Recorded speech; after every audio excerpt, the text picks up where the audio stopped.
এই সরকারি দল ক্ষমতাসীন হওয়ার পরে টোটালি তারা ইউটার্ন নিয়ে গণভোটকে তারা প্রত্যাখ্যান করেছে। এই সরকারকে আমরা ধিক্কার জানাই।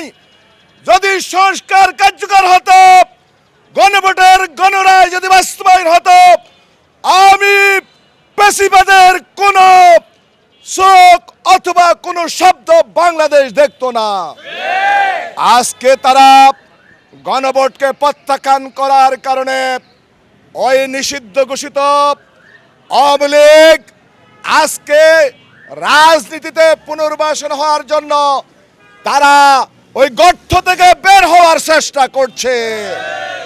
জনগণ কোন অবস্থায় ওই গর্তে ঢুকে যাওয়া আওয়ামী লীগ, ছাত্রলীগ, যুবলীগকে গর্ত থেকে বের হতে দিবে না।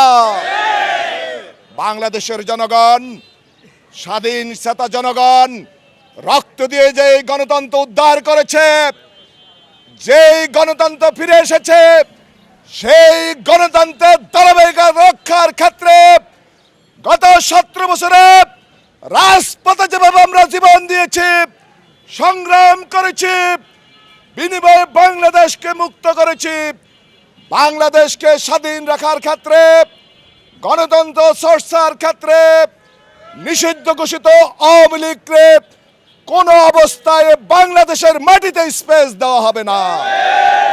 আমাদের বার্তা স্পষ্ট, এই স্বৈরাচারদের আপনার সেই গণরায় বাস্তবায়ন করতে হবে এবং মানবতা বিরোধী অপরাধে যারা অভিযুক্ত হয়েছে, যাত্রাবাড়িতে মামলা আছে, সারা বাংলাদেশে আমাদের 2000-এর উপরে শহীদ হয়েছে, সেই শহীদদের খুনিদের বিচার করতে হবে এবং কোন অবস্থায় তাদেরকে বাংলাদেশের রাজনীতিতে আর সুযোগ দেওয়া হবে না।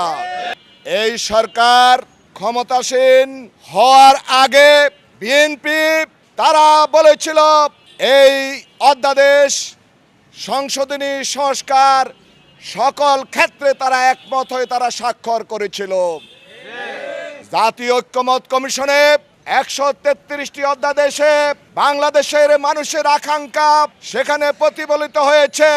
হায়ের পক্ষে ভোট দেওয়ার জন্য গণভোটের পক্ষে বিএনপি ক্যাম্পেইন করেছে এবং গণভোট সারা বাংলাদেশের মানুষ 70% মানুষ গণভোটের পক্ষে রায় দিয়েছিল এবং জাতীয় নির্বাচন এবং গণভোট একসাথে অনুষ্ঠিত হয়েছে।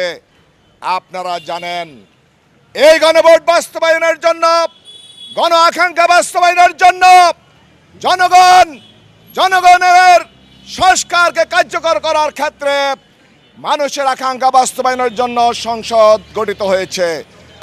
সম্মানিত উপস্থিতি, আমরা আওয়ামী পেশিবাদের বিরুদ্ধে সংগ্রাম করব, মিছিল করব আর সামাজিকভাবে প্রত্যেক মহল্লায় আমাদের নাগরিক সুরক্ষা কমিটি করে সাদাবাজি, সন্ত্রাস, টেন্ডারবাজি, দখলবাজি এবং সকল অপরাধের বিরুদ্ধে আমরা তীব্র আন্দোলন গড়ে তুলব। কোন অবস্থায় মানুষের অধিকার, মানুষের দুঃখ কষ্ট লাঘবের জন্য মানুষের অধিকার ক্ষুণ্ণ হয়, সকল অপরাধের বিরুদ্ধে আমাদের আন্দোলন অব্যাহত থাকবে। সম্মানিত ভাইরা, আসুন আমরা জনগণকে সাথে নিয়ে এই আওয়ামী জাহিলিয়াতের বিরুদ্ধে আমরা তীব্র আন্দোলন গড়ে তুলি। এখন আমাদের মিছিল হবে।